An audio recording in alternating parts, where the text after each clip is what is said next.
উপন্যাসের ঝুলি ইউটিউব চ্যানেলে আপনাকে স্বাগতম। চ্যানেলটিতে আমাদের আজকের নিবেদন হুমায়ুন আহমেদ রচিত পারাবার উপন্যাসটি। কাল সারা রাত ঘুম হয়নি। ঘুম না হবার কোনো কারণ ছিল না। কোনো কারণ ছাড়াই এই পৃথিবীতে অনেক কিছু ঘটে। দিনের আলো ফোটা পর্যন্ত অপেক্ষা করে ঘুমোতে গেলাম। সঙ্গে সঙ্গে চোখ ভর্তি ঘুম। কতক্ষণ ঘুমিয়েছি জানি না। ঘুম ভাঙল স্বপ্ন দেখে। আমার বাবাকে স্বপ্ন দেখলাম। তিনি আমার গা ঝাঁকাতে ঝাঁকাতে বলছেন, এই হিমু হিমু ওঠ, তাড়াতাড়ি ওঠ, ভূমিকম্প হচ্ছে, ধরণী কাঁপছে। আমি ঘুমের মধ্যেই বললাম, বিরক্ত করো না তো। বাবা ভরাট গলায় বললেন, প্রাকৃতিক দুর্যোগের মতো মজার ব্যাপার আর হয় না, ভেরি ইন্টারেস্টিং। এই সময় চোখ কান খোলা রাখতে হয়। তুই বেকুবের মতো শুয়ে আছিস, ঘুমোতে দাও বাবা। তোর ঘুমোলে চলবে না। মহাপুরুষদের সব কিছু জয় করতে হয়। ক্ষুধা, তৃষ্ণা, ঘুম। ঘুম হচ্ছে দ্বিতীয় মৃত্যু। সাধারণ মানুষ ঘুমায়, অসাধারণরা জেগে থাকে। ঢাকা শহরে ঘুঘুর ডাক শোনার কথা না। কেউ কোনো দিন শুনেছে বলেও শুনিনি। ঘুঘু শহর পছন্দ করে না, লোকজন পছন্দ করে না। তাদের পছন্দ গ্রামের শান্ত দুপুর। তারপরেও কী যে হয়েছে, আমি ঘুঘুর ডাক শুনেছি। বাংলা বাজার যাচ্ছিলাম, গুলিস্তানে ট্রাফিক জ্যামে পড়লাম। রিক্সা, টেম্পো, বাস, ঠেলাগাড়ি সব কিছু মিলিয়ে দেখতে দেখতে জট পাকিয়ে গেল। একেবারে কঠিন গিট্টু। হতাশ হয়ে রিক্সায় বসে আছি আর ভাবছি, আধুনিক মানুষের একজোড়া পাখা থাকলে ভালো লাগতো। জটিল ট্রাফিক জ্যামের সময় তারা উড়ে যেতে পারত। ঠিক এইরকম হতাশা জর্জরিত সময়ে ঘুঘু পাখির ডাক শুনলাম। সেই অতি পরিচিত শান্ত বিলম্বিত টানাটানা সুর, যা শুনলে মুহূর্তের মধ্যে বুকের ভিতর মোচড় দিয়ে ওঠে। মানুষের শরীরের ভিতর যে আরেকটি শরীর আছে, তার মধ্যে কাঁপন ধরে। আমি হতচকিত ভঙ্গিতে এদিক ওদিক তাকালাম। এমন কি হতে পারে যে কেউ খাঁচাই করে পাখি নিয়ে যাচ্ছে? সেই পাখি ডেকে উঠল। ইদানিং ঢাকার লোকদের পাখি পোষা অভ্যাস হয়েছে। নীলক্ষেতে বিরাট পাখির বাজার। ট্রাফিক জট কমছে না, জট কমানোর চেষ্টাও কেউ করছে না। রোগা ধরনের এক ট্রাফিক পুলিশ দূরে দাঁড়িয়ে বাদামওয়ালার সঙ্গে কথাবার্তা বলছে। এখানে সে কঠিন অবস্থা তা সে জানে বলেও মনে হচ্ছে না। এই তো দেখি সে বাদাম কিনছে, এক ঠোঙা বাদাম, একটু ঝাল লবণ। যতই সময় যাচ্ছে অবস্থা জটিল হয়ে আসছে। সবাই নির্বিকার, যা হবার হোক এমন এক ভঙ্গি। কারো মধ্যে কোনো অস্থিরতা নেই। আমার রিকশা ঘেঁষে একটা মাইক্রোবাস দাঁড়িয়ে। মাইক্রোবাসের পর্দা টেনে দেওয়া, ভেতরের যাত্রীদের কাউকে দেখা যাচ্ছে না। মাইক্রোবাসের ড্রাইভারকে শুধু দেখছি। মনে হলো সে খুব মজা পাচ্ছে। একবার সে উঁচু গলায় বলল, লাগছে গিট্টু। চড়চড় করে রোদ উঠছে। আশ্বিন মাসে খুব ঝাঁঝালো রোদ ওঠে, বাতাস থাকে মধুর। আজ বাতাস নেই, শুধুই রোদ। রোদের সঙ্গে ঘামের গন্ধ, ঘামের গন্ধের সঙ্গে পেট্রোলের গন্ধ, পেট্রোলের গন্ধের সঙ্গে ঘুঘুর ডাক। মিলছে না, একেবারেই মিলছে না। আমি রিক্সাওয়ালাকে বললাম, পাখি ডাকছে নাকি? আমার রিক্সাওয়ালা বিরক্ত মুখে আমার দিকে তাকালো। হঠাৎ ঘুঘু ডাকছে না, কিংবা ডাকলেও সে শুনছে না। সবাই সব কিছু শুনতে পায় না।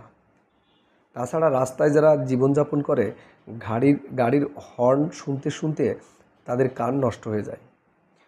মাইক্রোবাসের পর্দা সরে গেল। একজন পান খাওয়া মহিলা চোখ বড় বড় করে আমাকে দেখছেন। ভদ্রমহিলার স্মৃতির চুল পাকা। তাছাড়া তার মুখে বয়সের কোনো চিহ্ন নেই। চুল পাকা না থাকলে অনায়াসে তাকে 30 বা 32 বছরের তরুণী বলে চালানো যেত। তিনি জানালার পর্দা সরিয়েছেন পানের পিক ফেলার জন্যে। অনেকখানি মাথা বের করে এক গাদা পানের পিক ফেলে হাসি মুখে আমার দিকে তাকিয়ে বললেন, তুই হিমু না? আমি জবাব দিলাম না, কারণ ভদ্রমহিলাকে আমি চিনতে পারছি না। আমার অতি দূরের কোনো আত্মীয় হবেন। মেয়েরা অতি দূরের আত্মীয়কে কাছের মানুষ প্রমাণ করার জন্য চট করে তুই বলে। কিরে, কথা বলছিস না কেন? তুই কি হিমু? হ্যাঁ। আমাকে চিনতে পারছিস? না তো। আমি আলেয়া খালা। এখন চিনেছিস? আলেয়া নামে আমি কাউকে চিনি বলে মনে পড়ছে না। একজন আলেয়াকেই চিনতাম। সে সিরাজউদ্দৌলা নাটকের নর্তকী। সিরাজউদ্দৌলা পলাশীর আম্রকাননে তার বিখ্যাত যুদ্ধে যাত্রার আগে আলেয়ার কাছ থেকে বিদায় নিতে গেলেন। আলেয়া তখন গান ধরল, পথ হারা পাখি কেঁদে ফিরে একা। হিমু, তুই এখানে কি করছিস? রিকশার সিটের উপরে বসে আছি। সে তো দেখতেই পাচ্ছি। যাচ্ছিস কোথায়? যখন রিকশায় উঠেছিলাম তখন একটা গন্তব্য ছিল, এখন নিজেও ভুলে গেছি। আমার সঙ্গে ফাজলামো করছিস কেন? আমি তোর খালা না? আয়, উঠে আয়। কোথায় উঠে আসবো? বাসে উঠে আয়।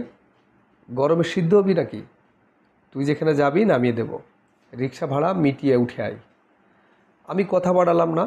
রিকশাওয়ালাকে ভাড়া মিটিয়ে মাইক্রোবাসে উঠে পড়লাম। রিকশাওয়ালাকে দেখে মনে হলো সে অত্যন্ত অপমানিত বোধ করছে। অপমানিত বোধ করারই কথা, তার রিকশাকে ছোট করা হয়েছে। মাইক্রোবাসে ঢুকে মনে হলো ছোটোখাটো একটা চলন্ত ভেহেস্তে ঢুকে পড়েছে। এয়ার কন্ডিশন গাড়ি, এয়ার কন্ডিশনার চালু আছে।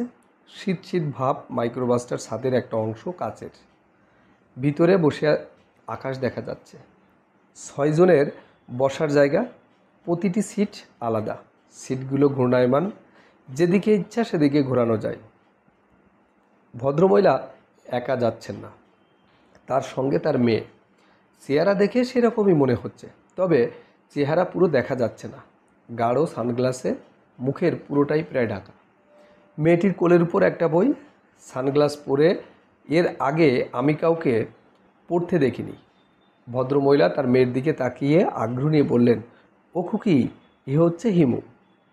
খুব ভালো হাত দেখতে পারে। হাত দেখাবি? খুকি কোনো রকম উৎসাহ দেখানো তো দূরের কথা থাকুক, বই থেকে চোখ পর্যন্ত তুলল না। এটা বড় ধরনের অভদ্রতা, তবে রূপবতীদের সব অভদ্রতা ক্ষমা করা যায়। এরা অভদ্র হবে, এটাই স্বাভাবিক। এরা ভদ্র হলে অস্বস্তি লাগে। কিরে খুকি, হাত দেখাবি? বসেই তো আছিস, দেখা না। হিমু চট করে দেখে ফেলবে। খুব বরফ শীতল গলায় বলল, কেন বিরক্ত করছো? আলেয়া খালা নিজের হাত বাড়িয়ে বললেন, হিমু, আমার হাতটা দেখে দে তো, মন দিয়ে দেখবি। খুকি চোখ তুলে এক পলকের জন্য মার মুখে দেখে আবার বই পড়তে শুরু করলো। এই এক পলকের দৃষ্টিতেই তার মার ভস্ম হয়ে যাবার কথা। কালো চশমার কারণে হয়তো ভস্ম হলেন না। আমি বললাম, খালা, আমি হাত দেখা ছেড়ে দিয়েছি। সে কি? মিথ্যা বানিয়ে বলতাম। মিথ্যা বলতে বলতে একসময় নিজের উপর ঘেন্না ধরে গেল। তারপর ঠিক করলাম, আর না, যথেষ্ট হয়েছে। বাজে কথা রেখে হাতটা দেখতো। আমি সঙ্গে সঙ্গে তার দুই হাতের দিকে তাকিয়ে তীক্ষ্ণ দৃষ্টিতে গম্ভীর গলায় বললাম, আপনার সামনে একটা ভয়াবহ দুর্যোগ, পারিবারিক সমস্যা, অসম বিবাহ গঠিত সমস্যা। ভদ্রমহিলা তার মেয়ের দিকে তাকালেন। ভদ্রমহিলার দৃষ্টি বলে দিচ্ছে, এই তো হয়েছে। মেয়ের দিকে তাকানোর অর্থ হচ্ছে মেয়েকে ইশারায় বলা। কি বলেছিলাম? ভালো হাত দেখে। দেখলি তো, হাতে নাতে প্রমাণ। আমি বললাম, দুর্যোগ হঠাৎ উপস্থিত হয়েছে। ভদ্রমহিলা বললেন, হঠাৎ মানে কবে? ধরুন 1 মাস। তবে দুর্যোগ আপনারা সামলাতে পারছেন না, আরও জটিল করে ফেলছেন। ভদ্রমহিলা আবার মেয়ের দিকে তাকালেন। চোখের ইশারায় আবারও বললেন, দেখলি কত বড় পামিস্ট? মেয়েটির হাতের বই মুড়ে রাখল, চোখ থেকে চশমা খুলে ফেলে সম্পূর্ণ দৃষ্টিতে আমার দিকে তাকালো। আমি নিঃসন্দেহে হলাম, এই মেয়ে মানুষ না, এ হলো হুর। এদের শুধু বেহেশতেই পাওয়া যায়, এরা বেহেশতের সঙ্গী। এই মেয়েটির চোখে বিগ, বিউটিফুল। আমি ভাবলাম মেয়েটা কিছু বলবে বোধহয়, ভঙ্গিটা সেরকম। সে শেষ মুহূর্তে নিজেকে সামলে নিল, আবার কালো চশমা পরল, বই পড়তে শুরু করলো। এটা কি বিশেষ কোনো বই যা সানগ্লাস ছাড়া পড়া যায় না? আলেয়া খালা বললেন, এই সমস্যাটা কখন মিটবে? মিটবে না। তিনি হাহাকার করে উঠলেন। কি বলছিস তুই, মিটবে না মানে? আমি নির্বিকার ভঙ্গিতে বললাম, এই সমস্যা মেটার নয়, সমস্যা বাড়তে বাড়তে এক্সপ্লোশন লিমিট চলে আসবে। এই সমস্যায় একটি বাচ্চা মেয়ে জড়িত, মেয়েটির মৃত্যু যোগ আছে, সে মারা গেলে হয়তোবা সমস্যা মিটে যাবে। আলেয়া খালা হতভম্ব হয়ে তাকিয়ে রইলেন। সানগ্লাস পরা বেহেশতের পরই এতক্ষণে আমার দিকে তাকিয়ে বললেন, এইসব তথ্য আপনি আমার মায়ের হাতে লেখা দেখতে পেলেন? জি না। আমি বলেছি ইনটিউশন থেকে, আমার ইনটিউশন প্রবলেম। যে মেয়েটির কথা বললাম সে বোধহয় আপনার মেয়ে। খুকি জবাব দিল না। মাইক্রোবাস নড়ে উঠল, জ্যাম কমেছে, গাড়ি চলতে শুরু করেছে। গাড়ির সামনে একটা ঠেলা গাড়ি আছে বলে গাড়িটাকে সম্মুখ গতিতে এগোতে হচ্ছে। আমি উঠে দাঁড়িয়ে বললাম, যাই। ভদ্রমহিলা তখনও নিজেকে সামলাতে পারেননি। আমি যে চলে যাবার জন্য উঠে দাঁড়িয়েছি তাও বোধহয় বুঝতে পারেননি। মাইক্রোবাসের স্লাইডিং দরজা খোলার পর তিনি সংবিত ফিরে পেলেন। তীক্ষ্ণ গলায় বললেন, না না, তুমি যেতে পারবে না। এতক্ষণ আমাকে তুই বলেছিলেন, শেষ সময়ে তুমি। ততক্ষণে আমি নেমে গেছি। মাইক্রোবাসের জানালার কাজ সরিয়ে ভদ্রমহিলা ব্যাকুল হয়ে ডাকছেন, এই হিমু, এই ছেলে। আমি তার দিকে তাকিয়ে অভয়দানের হাসি হাসলাম, অর্থাৎ আসবো, আবার দেখা হবে। ভদ্রমহিলাকে আমি চিনতে পারছি না। এই সমস্যাটা আমার ইদানিংকালে হচ্ছে। মানুষ না চেনা রোগ। মস্তিষ্কের যে অংশে স্মৃতি জমা থাকে সেই অংশে কিছু বোধহয় হয়েছে। স্মৃতির ফাইল গায়েব হয়ে গেছে। এক সময়কার চেনা লোকজনের সঙ্গে দেখা হয়, যেহেতু ব্রেন সেলে জমা রাখা তাদের ফাইল গায়েব হয়ে গেছে, সেহেতু তাদের চিনতে পারি না। একজন নিউরোলজিস্টের সঙ্গে দেখা করা দরকার। রোগ আরও বাড়বার আগেই চিকিৎসা দরকার, নয়তো দেখা যাবে কাউকেই চিনতে পারছি না, সবাই অপরিচিত। অবশ্য আমার ধারণা সেই অভিজ্ঞতাও মজার অভিজ্ঞতা হবে। 600 কোটি মানুষের বিশাল পৃথিবী, আমি কাউকেই চিনতে পারছি না। মাইক্রোবাস থেকে বেকায়দা জায়গায় নেমেছি। সামনে পিছনে কোনো দিকেই যেতে পারছি না। দুদিকেই গাড়ির স্রোত। পথচারীকে রাস্তা পার হবার সুযোগ করে দেবার জন্য এদের কোনো মাথা ব্যথাই নেই। নিজে পৌঁছাতে পারলেই হলো, আমাকে অপেক্ষা করতে হবে আর একটা ট্রাফিক জ্যামের জন্য। দেখা যাচ্ছে ট্রাফিক জ্যামেরও একটা ভালো দিক আছে। এই সময়ে রাস্তা পারাপার করা বেশ কঠিন। To every cloud there is a silver lining. আমি অপেক্ষা করছি। অপেক্ষা করতে খুব যে খারাপ লাগছে তা না, কারণ তেমন কোনো পরিকল্পনা নিয়ে বের হইনি। যাচ্ছি গ্যান্ডারিয়ার দিকে।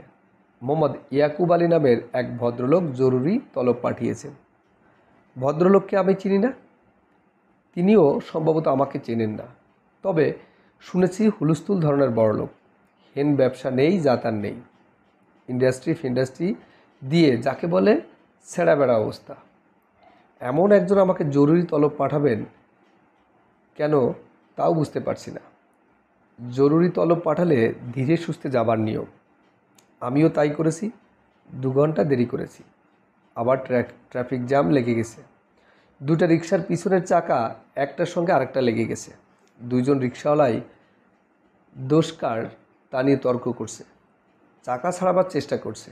জনতাও দুভাগ হয়ে গেছে, একদল খালি গা রিক্সাওয়ালার পক্ষে, অন্য দল দাঁড়িয়েওয়ালা রিক্সাওয়ালার পক্ষে। কাজেই জ্যাম। গাড়ি টাড়ি বন্ধ করে ড্রাইভাররা সব গালে হাত দিয়ে বসে আছে। আশ্বিন মাসের ঝাঁঝালো রোদ ক্রমেই বাড়ছে। ঘুঘু পাখির ডাক আর শুনছি না। আজকের দিনটা রহস্য দিয়ে শুরু হলো, পাখি রহস্য। এদেশের বিত্তবান সম্প্রদায় বাস করেন গুলশান, বনানী এবং বারিধারায়। এই প্রচলিত ধারণা ঠিক নয়। পুরানো ঢাকার গলি তস্য গলি করতে করতে যেখানে এসে দাঁড়ালাম সেখানে 2-3 বিঘার মতো জায়গা নিয়ে এক দুর্গ দাঁড়িয়ে আছে। চারিদিকে জেলখানার মতো উঁচু এবং ভারী দেওয়াল। দেওয়ালের মাথায় কাঁটাতার, নিরেট লোহার গেট।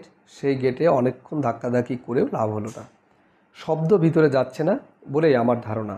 কিংবা এও হতে পারে যে এবারে নিয়ম হচ্ছে ভিতর থেকে লোকজন বেরোতে পারে, বাইরের কেউ ঢুকতে পারে না। 1 ওয়ে ট্রাফিক।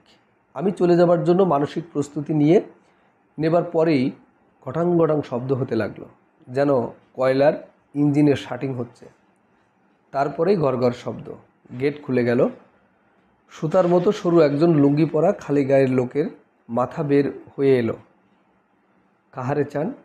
এরকম দুর্বল স্বাস্থ্যের একজন লোককে দারোয়ানের চাকরি কেন দেয়া হলো তাই ভাবছি। আমি কাকে চাই সেটা বলা এখন আর তেমন জরুরি বলে মনে হচ্ছে না। তাছাড়া আমি কাউকে চাই না। এবাড়ির প্রধান ব্যক্তিটি আমাকে চান। লোকটা কারে চান না বলে কাহারে চান বলছেন কেন? আপনি কাহারে চান? আমি হাসি মুখে বললাম, আমি কাহারও চাই না। ইয়াকুব আলী সাহেব আমাকে চান। আপনার নাম হিমু? আপনি আসতে দেরি করেছেন। আপনার আসার কথা 10টার সময়। চলে যাব? আহেন, ভিতরে আহেন। আমি ভিতরে ঢুকলাম। সঙ্গে সঙ্গে গেট বন্ধ হয়ে গেল। ঘট শব্দে ভিতর থেকে দুটা তালা মেরে দেওয়া হলো। তালার চাবি দারোয়ানের কোমরে বাঁধা। মনে হলো এই গেট আর খুলবে না। দারোয়ান বলল, ভিতরে চলে যান। বলেই সে খুপড়িতে ঢুকে গেল। আমি বিস্ময় নিয়ে দুর্গের প্রাচীরের ভিতর বাড়ির দিকে তাকালাম। ইংল্যান্ড হলে এই বাড়িকে অনায়াসে ক্যাসেল বলে চালিয়ে দেওয়া যেত। হুলস্থুল ব্যাপার। গ্রিক স্থাপত্যের বড় বড় কলামওয়ালা বাড়ি। টানা বারান্দার পুরোটাই মার্বেলের। বাড়ির সামনে ফোয়ারা আছে। ফোয়ারায় অবশ্য পানি ঝরছে না, তবে দেখে মনে হচ্ছে সচল ফোয়ারা। সময়ে সময়ে চালু করা হয়। গাড়ি বারান্দায় 4-5 জন মানুষ। এরা দাঁড়িয়ে দাঁড়িয়ে চা খাচ্ছেন। সবাইকে চিন্তিত মনে হচ্ছে। আমি খানিকটা এগোতেই ঝকঝকে চেহারার এক যুবক আমার দিকে আসতে শুরু করলো। আমি থমকে দাঁড়ালাম। যুবকটির চেহারা সুন্দর, হাঁটার ভঙ্গি সুন্দর। হালকা ছাই রঙের প্যান্টের উপর সে পরেছে আসমানি রঙের হাফ শার্ট। শার্টেও তাকে সুন্দর মানিয়েছে। মনে হচ্ছে অন্য কোনো রঙের শার্ট পরলে তাকে মানাতো না। যার সব সুন্দর তার কথাবার্তা সাধারণত কর্কশ হয়। দেখা গেল তার কথাবার্তাও সুন্দর। রেডিওতে অডিশন দিলে প্রথম সুযোগেই খবর পাঠের কাজ পেয়ে যেত। আপনি কি হিমু সাহেব? জি। আপনার 10টার দিকে আসার কথা। গাড়ির জ্যামে আটকে পড়েছিলাম। ও আচ্ছা, আপনি স্যারের কাছে চলে যান। উনি আপনার জন্য অস্থির হয়ে আছেন। ব্যাপারটা কি বলুন তো? ভদ্রলোক বিস্মিত হয়ে বললেন, ব্যাপার আপনি জানেন না? জি না। বলেন কি? আমার ধারণা ছিল জানেন। যাই হোক, স্যারই আপনাকে বলবেন। দয়া করে স্যারের সঙ্গে কোনো রকম তর্ক বা আর্গুমেন্টে যাবেন না। উনি যা বলবেন তাই বলে মাথা নাড়াবেন। আসুন আপনাকে দেখিয়ে দিই। যারা অপেক্ষা করছেন তারা সবাই তাকিয়ে আছে আমার দিকে। বুঝতে পারছি এখানে আমি একজন গুরুত্বপূর্ণ ব্যক্তি। শুধু ইয়াকুব আলী সাহেব একা নন। এরা সবাই অপেক্ষা করছে আমার জন্যে। ইয়াকুব আলী সাহেব অসুস্থ, এ খবরও জানা ছিল না। যে ভদ্রলোক আমাকে খবর দিয়েছেন তিনি ইয়াকুব আলী সাহেবের অসুস্থতার খবর আমাকে দেননি।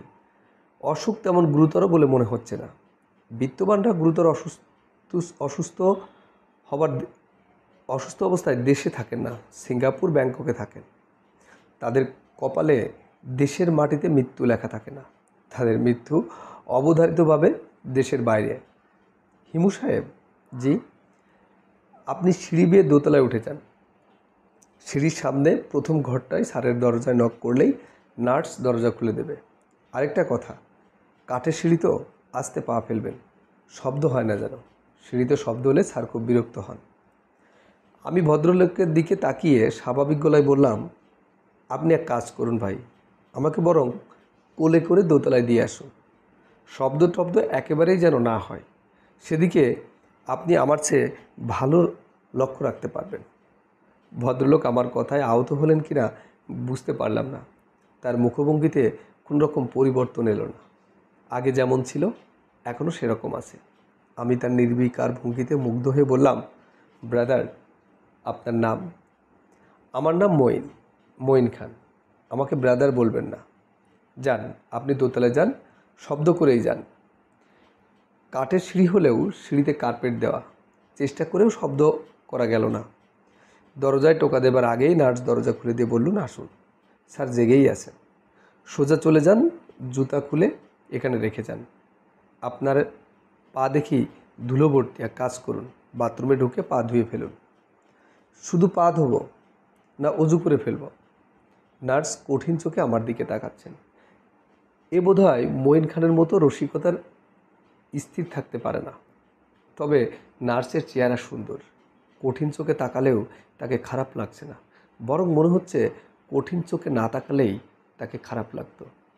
আমি উৎসাহের সঙ্গে বললাম, সিস্টার, আপনার নাম জানতে পারি? আমার নাম দিয়ে কি আপনার কোনো প্রয়োজন আছে? জি আছে। আমি যখন অসুস্থ হব তখন সেবা করার জন্য আপনাকে রাখবো। কল দিলে আসবেন না? যান, বাথরুমে যান, ভালো মতো হাত মুখ ধোবেন। আমি বাথরুমে ঢুকে পড়লাম।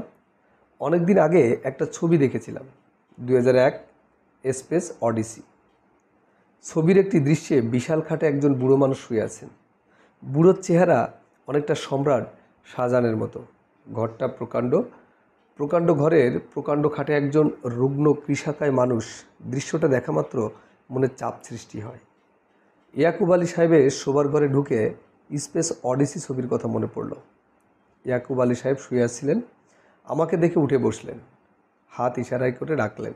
তারপর দীর্ঘ সময় দুজনে চুপচাপ। উনি কিছু বলছেন না, আমিও না। আমি খুঁটিয়ে খুঁটিয়ে ঘরের সাজসজ্জা দেখছি।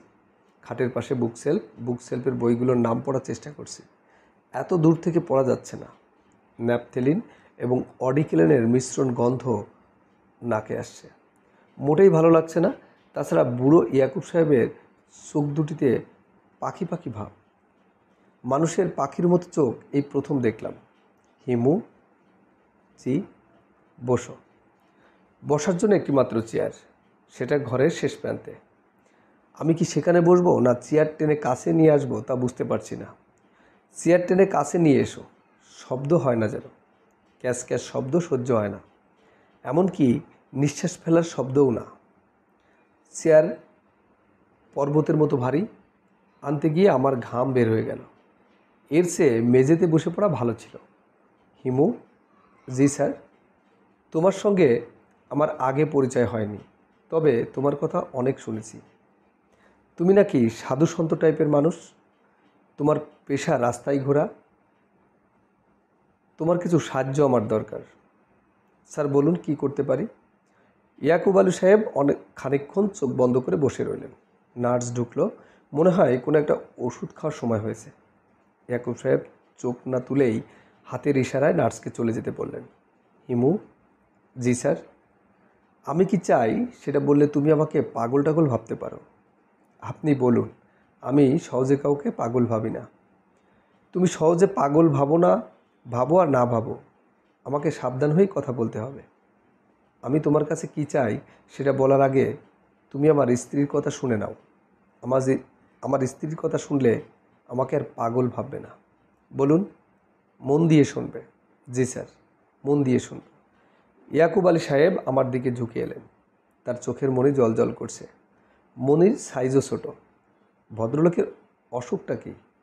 যক্ষা? যক্ষা রোগীর চোখ জলজল করে বলে শুনেছি। যক্ষা হলে ঘন ঘন কাশার কথা, তিনি একবারও কাশছেন না। আমার প্রথম স্ত্রীর বিয়ের 2 বছরের মাথায় মারা যান। পরে আমি আবার বিবাহ করি। আমার প্রথম স্ত্রীর গর্ভে কোনো সন্তানাদি হয়নি। আমার দ্বিতীয় স্ত্রীও প্রথম সন্তানের জন্ম দিতে গিয়ে মারা যান। আমি আবারও বিয়ে করি। সেই স্ত্রী জীবিত আছেন। আমার সঙ্গে বনিবনা হচ্ছে না বলে তিনি এখন আলাদা থাকেন। তুমি কি আমার কথা মন দিয়ে শুনছো? জি স্যার, শুনছি।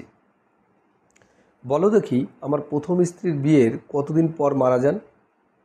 বিয়ের 2 বছর মাথায় বিষ খেয়ে আত্মহত্যা করেন।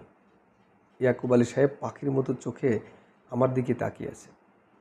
তার মুখ হা হয়ে গেছে, ঘন ঘন নিঃশ্বাস পড়ছে। বিষ খাওয়ার ব্যাপারটি তিনি বলেননি, এটা আমি বানিয়ে বললাম। মনে হচ্ছে লেগে গেছে। আমার 2-1টা বানানো কথা খুব লেগে যায়। ইয়াকুব আলী সাহেব গলা পরিষ্কার করতে করতে বললেন, আমার স্ত্রী আত্মহত্যা করেন এই কথা তোমাকে তো বলিনি। তোমার জানার কথা না, কোত্থেকে জানলে? অনুমান করে বললাম। আমার অনুমান খুব ভালো, তাই দেখছি তোমার সম্পর্কে যা শুনেছি তা তাহলে মিথ্যা না। যাই হোক, আমার স্ত্রীর কথা বলি। তার নাম জয়নাব। সে আমার উপর মিথ্যা সন্দেহ করে আত্মহত্যা করে। মৃত্যুর পর সে তার ভুল বুঝতে পারে বলে আমার ধারণা, কারণ তারপরেই সে নানাভাবে আমাকে সাহায্য করতে থাকে।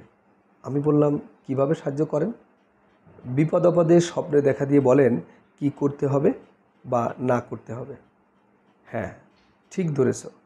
ব্যবসার আয় উন্নতিও তার জন্যই হয়েছে। তার উপদেশেই আমি ব্যবসা শুরু করি। ব্যাপারটা অন্য ব্যাখ্যাও তো থাকতে পারে। তুমি কি বলতে চাচ্ছ? আমি বুঝতে পারছি। অন্য ব্যাখ্যাও আমি জানি। অন্য ব্যাখ্যা হলো আমার অবচেতন মন আমাকে সাহায্য করছে। আমার মৃতা স্ত্রী আমার অবচেতন মনের কল্পনা। আপনি এই ব্যাখ্যা বিশ্বাস করেন? না। অনেকক্ষণ কথা বলার জন্যই সম্ভবত ইয়াকুব আলী সাহেব ক্লান্ত হয়ে পড়েছেন। তিনি টেবিলের উপর রাখা রিমোট কন্ট্রোল নবে হাতে রাখলেন। নার্স ছুটে এলো। তিনি বোধহয় সাইন ল্যাঙ্গুয়েজ কিছু বলবেন। নার্স মেজারিং গ্লাসের চেয়ে একটু বড় সাইজের গ্লাসে করে কি যেন নিয়ে এলো। তিনি এক চুমুক খেয়ে চোখ বন্ধ করে থাকলেন। যতক্ষণ তিনি চোখ বন্ধ করে থাকলেন ততক্ষণ নার্স কড়া চোখে আমার দিকে তাকিয়ে রইল। চোখের ইশারায় বলল, তুমি এই অসুস্থ মানুষটাকে কেন বিরক্ত করছো? বের হয়ে যাও। ইয়াকুব আলী সাহেব চোখ খুলে নার্সকে আবার ইশারা করলেন। নার্স চলে গেল। তিনি চাপা গলায় বললেন, হিমু জি, আমি অসুস্থ, ভয়াবহভাবে অসুস্থ। মৃত্যুর ঘণ্টা টং টং করে বাজছে। তোমার তো অনুমান ভালো, বলো দেখি অসুখটা কি? বলতে পারছি না। আমার অনুমান সব সময় কাজ করে না। কতদিন বাঁচবো সেটা বলতে পারবে? জি না। ইয়াকুব আলী সাহেব গলার স্বর আরও নামিয়ে ফেললেন। তার কথা অস্পষ্ট হয়ে এলো। কথা বোঝার জন্য আমাকে তার দিকে এগিয়ে যেতে হলো। আমি শিশুদের একটা অসুখ বাদিয়ে বসেছি। এগুলো সাধারণত শিশুদের হয়।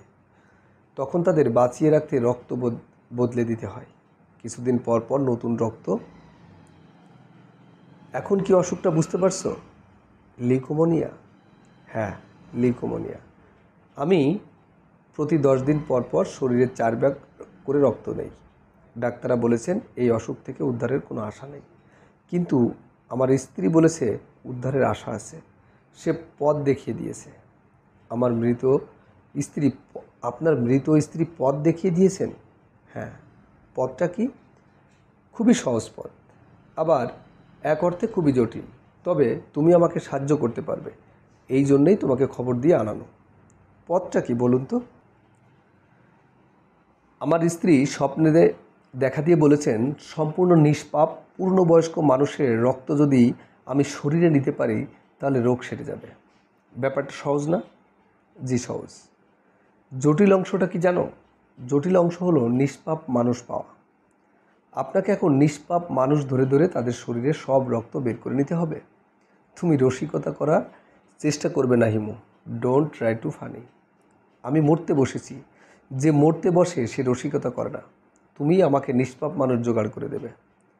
নিষ্পাপ মানুষ বুঝবো কী করে? সেটা তুমি জানো, আমি জানি না। আমি খরচ দেব, টাকা যা লাগে আমি দিব। স্যার, আপনার বয়স কত হয়েছে? নিশ্চিতভাবে বলতে পারছি না। আমার বাবা মার জন্মের দিনক্ষণ লিখে রাখেননি, আমাকে বলেও যাননি। তবে 58 থেকে 59 হবে। অনেক দিনই তো বাঁচলেন। তুমি বলতে চাচ্ছ অনেক দিন বেঁচেছি বলে আর বাঁচতে পারবো না? বেঁচে থাকার আমার কোনো অধিকার নেই? তা না, স্পষ্ট করে বলো কি বলতে চাও। আজ থাক, পরে বলবো। আপনি ক্লান্ত, বিশ্রাম নিন। আমি কি আশা করতে পারি তুমি নিষ্পাপ লোক খুঁজে বেড়াবে? জি। আমার কাছে ব্যাপারটা ইন্টারেস্টিং লাগছে, কাজেই খুঁজব। তোমাকেও আমি খুশি করে দেব, এমন খুশি করব যে চিন্তাও করতে পারবে না। আমি স্যার এমনিতেই খুশি। তোমাকে মোট 12 দিন সময় দেওয়া হলো। 2 দিন পর আমি রক্ত নেব, যা পাওয়া যায় তাই নেব।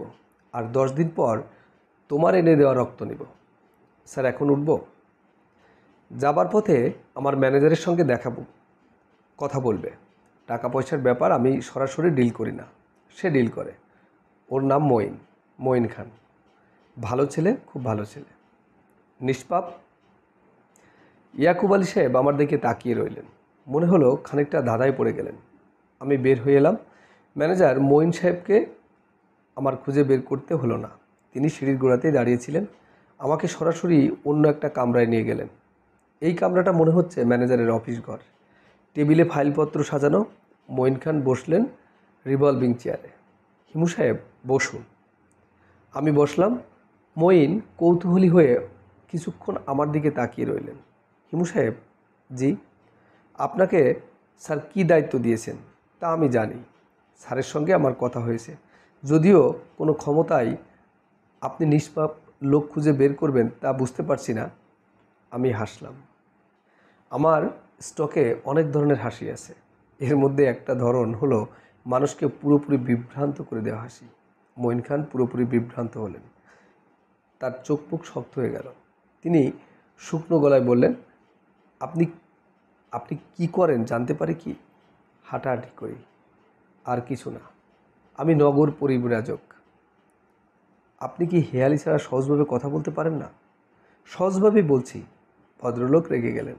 রাগ সামলে নিয়ে সহজভাবেই বললেন, এইখানে যে এসেছেন এতে আপনার সময় নষ্ট হয়েছে, আসা যাওয়ার একটা খরচ হয়েছে। খরচটা দিতে চাচ্ছি, কত দিব? আমি চুপ করে আছি। খরচ বলতে 6 টাকা রিক্সা ভাড়া দিয়েছি, ফিরবো হেঁটে হেঁটে। 500 টাকা দিলে কি আপনার চলবে? আমি হাসলাম। মঈন খান একটা ভাউচার বের করে দিলেন। স্ট্যাম্প লাগানো ভাউচার। আমি সই করলাম। তিনি 500 টাকার একটা নোট বের করে দিলেন। ঝকঝকে নোট, মনে হচ্ছে এইমাত্র টাকশাল থেকে ছাপা হয়ে এসেছে।